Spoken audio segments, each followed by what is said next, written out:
Police निरीक्षक अनिल भवारी, येवला शहर police Thane. माझ्याकडे गुन्हा रजिस्टर नंबर 330/2025 आर्मॅक्ट कलम 325 हा गुन्हा तपासावर होता। या गुन्ह्यात इम्रान मुनव्वर पठाण आणि त्याचा एक साथीदार यांना आम्ही प्रथम ताब्यात घेतलं होतं। त्यांच्याकडून 2 पिस्टल 2 जिवंत कारतुसे हस्तगत केली होती। त्यानंतर इम्रान मुनव्वर पठाण याच्याकडे केलेल्या अधिक चौकशीत त्याने तलवारीसारखी काही शस्त्र ही येवल्यामध्ये विक्री केल्याचं माहिती मिळाली। त्यावरून समीर अन्सार शेख, आमिर निसार शेख आणि साहिल मोइनुद्दीन खान या मिल्लतनगरमध्ये राहणाऱ्या 3 इसमांना अटक केली। त्यांच्याकडनं 3 तलवारी हस्तगत झालेल्या आहेत। सदर प्रकरणी आर्मॅक्ट 425 प्रमाणे कारवाई करण्यात आलेली असून पुढील अधिक काही त्यांनी शस्त्र कोणाला विकली आहेत का याचा सुद्धा पोलीस शोध घेत आहेत।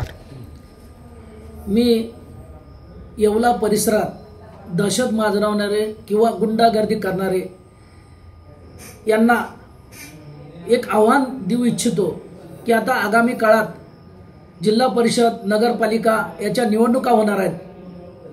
तर आपण अशा प्रकारे काही दहशत माजवण्यासाठी काही शस्त्र आणली किंवा कोणाला प्रोत्साहन दिलं तर त्यांची गय केली जाणार नाही। त्यांच्यावर कठोरात कठोर कारवाई केली जाईल आणि त्यांना योग्य तो धडा शिकवला जाईल।